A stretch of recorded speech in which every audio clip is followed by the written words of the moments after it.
What I want to talk about next is for paraprofessionals. So if there are any paraprofessionals on this chat, on watching this video, this section is now going to be for you. You've heard us talk about the paraprofessionals who are in TRS getting an accidental disability retirement, and that they received a letter from TRS, the pension system, telling them that their pensions were going to be cut in half. The law as written is defective. That law was passed with the support of Randy Weingarten in 2002 from the United Federation of Teachers when she was the president then. And it was misinterpreted in many ways, but the text of the law is also defective and is going to need fixing. And we've talked about that. We're working on that as we speak. So what are they doing? They are taking anyone who retired on an accidental disability retirement, that's a paraprofessional in TRS, and reducing their pension by half. They've also told them in a letter that they were overpaid, allegedly, by X amount of dollars, and this letter shows them how much money that was, and that they were going to collect that amount by 1% reduction of their new pension amount for the next 3 years. So they came up with an appeal form, and I want to show you this form today. So let me go to that so you'll see what I'm seeing. So if you see this form, this is the form that was emailed out to you. You all received a letter from TRS telling you that there is an appeal process. They tried to make this letter more understandable. And TRS wants you to know that you can appeal that repayment of the alleged overpayment of what they identified was overpaid to you over the life of your pension. So this new form asks you, and let me go to it so I could read it. It says, please file this form with TRS if you want to appeal the overpayment recovery plan described in your notification letter. This appeal is only for the recovery plan. For example, the 1% deducted from future payments. The correction of your retirement allowance cannot be appealed. So, and I'll explain that in a second. TRS must receive this form within 90 days of the date of your notification letter. So that's going to go back to that June 18th date. So I need you guys to do this ASAP because you have 90 days from that date. You may appeal based on one or both of the following criteria. You did not know or could not reasonably be expected to know that your retirement benefits from TRS were overstated, and or the terms of your pension overpayment recovery plan indicated in your notification level will cause you significant financial hardship. That asks you to mail this form to the TRS at 55 Water Street, and if you have any questions, to contact the number on the letter. I'm going to also remind you, when you do this, you must keep a copy of it. You must keep a copy of everything that you communicate with when you do things like this. This information right here is kind of self-explanatory. Name, your last four, your social, okay? The checkbox says check here if you've entered new contact information, because of course they're going to want to stay in touch with you and they want to know if they have to update your address. Now, they amended the form from last night. This says, Part B, in this space, please indicate the reasons for appealing the overpayment recovery plan described in your notification letter. You may attach additional sheets or supporting documentation if needed. Now, as a wise man once said, you have to use the KISS system. KISS, keep it simple, stupid. Let's keep it simple. We don't need to keep adding extra pages if we don't have to. So, the first one, and look, they even pre-populated it for you. I did not know or could not reasonably have been expected to know that my TRS retirement benefits were overstated because TRS calculation error. Now, if I were you, to me, I'm going to take this as a hint. That's the answer. And you don't need to get into any other details. You don't even need to go into the whole financial hardship thing. They pre-populated that. Number one is fine for me. And if I were you, that'd probably be the one I would choose. And it does say, you're welcome. And it does say, please read the statement and sign below if you are an agent or representative signing this on behalf of someone. So that would be if you know, you're doing this for your mom or your aunt or someone who's unable to do this. It says, I certify I would like to appeal the overpayment recovery plan described in my letter, the 1% deducted from future payments to recover the overpayment amount. I understand that TRS's correction of my retirement allowance is not subject to appeal. I understand that I must return this form within 90 days of the date of the notification letter, and I certify that the information provided on this form is accurate in the best of my knowledge. If signing as an agent, I certify I have no knowledge or notice that my authority as the member's beneficiary agent has ended by revocation, termination, death, divorce, or otherwise. Check here if you're signing as an agent. Sign it, date it, make a photocopy of it, and put that in your para folder, and then you are going to mail this to TRS. If you click off the second option, they're probably going to want documentation to prove your hardship. I'm fine with saying, if I were you, because I can't tell you what to do, but if I were you, I would just leave the pre-populated one. I think they're kind of giving you a gift here and saying, that's the answer. and just send it in and do this quickly.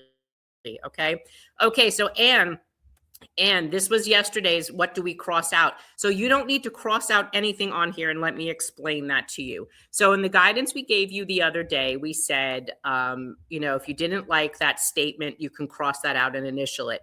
I don't see you having to do that here because based on the letter of the law that's in place, you can't appeal. There's nothing to appeal on the reduction of your pension from 2/3 to 1/3.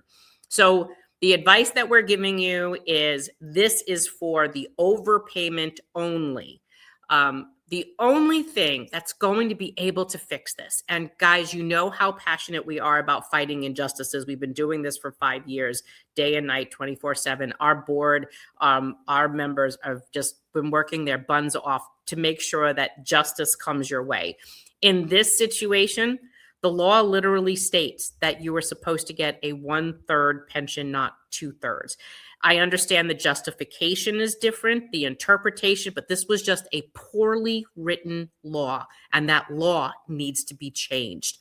So this document is only for appealing the overpayment.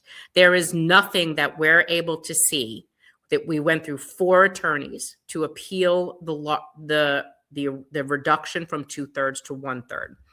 What we're telling you is that if there are any of you that have 20 years of service or more, if you're eligible for a service retirement, you would have 20 years that would pay you a 40% pension.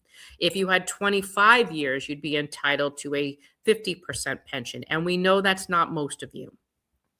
So in the guidance that we originally were giving you, we told you if you didn't like that shaded out box, you can cross that out, initial it, and send it in.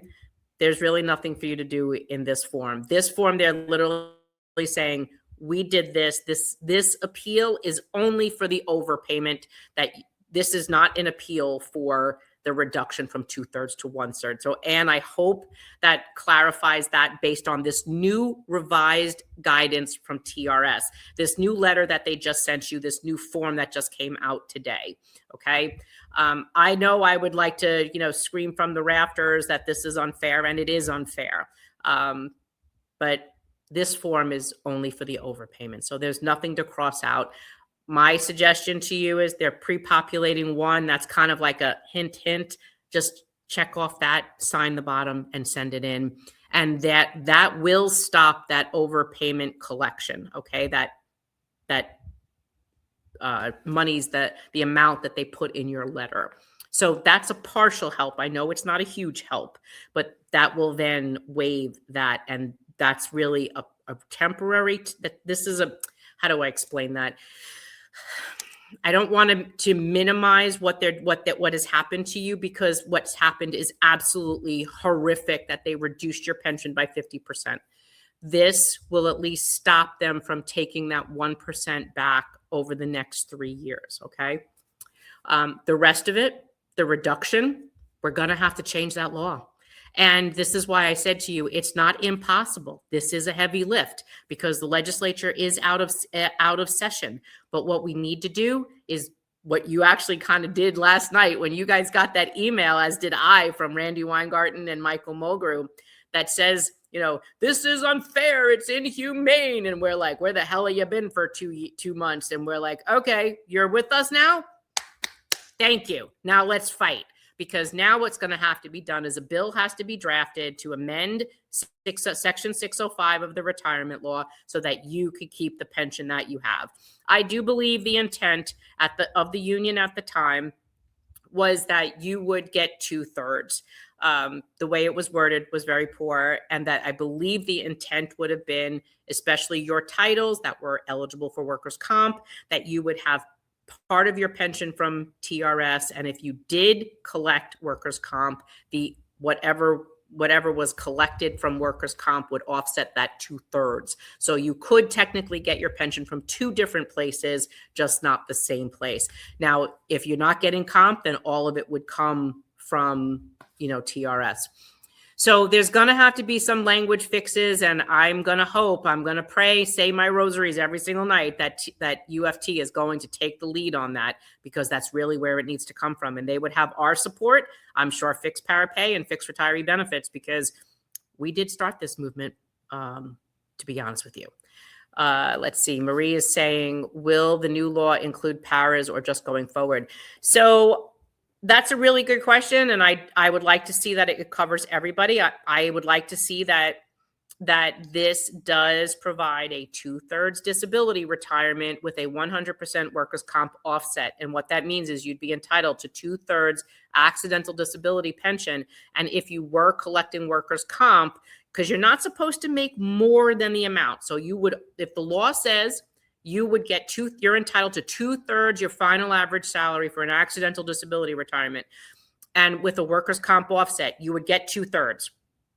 However, if you're getting workers' comp, TRS would reduce what they're paying you by what workers' comp is paying you. It'll always be 2/3. It may just come from 2 different places. And if comp ever stops paying you, which they will, then you would take that letter, because they're going to say, hey, dear Marianne, we're not going to pay you workers' comp anymore. Your benefit is ending. You would take that letter, give it to TRS, and they would bump up your payment so that you were getting 2/3 from the pension system. And I would like to see them correct this. Okay. So I know Randy was an attorney. She used to work at Strook and Strook back in the day. She still has AFT lawyers at her disposal and UFT in-house lawyers at their disposal. I'm sure they will come up with an appropriate draft to fix this mess now that they understand what's happened. Let's just give them a little time, since now they're just finally getting engaged in this. Yes, after 2007, that should end. You'll always have medical. Medical will be with you for your lifetime. Typically, it's just the cash payments are what stop.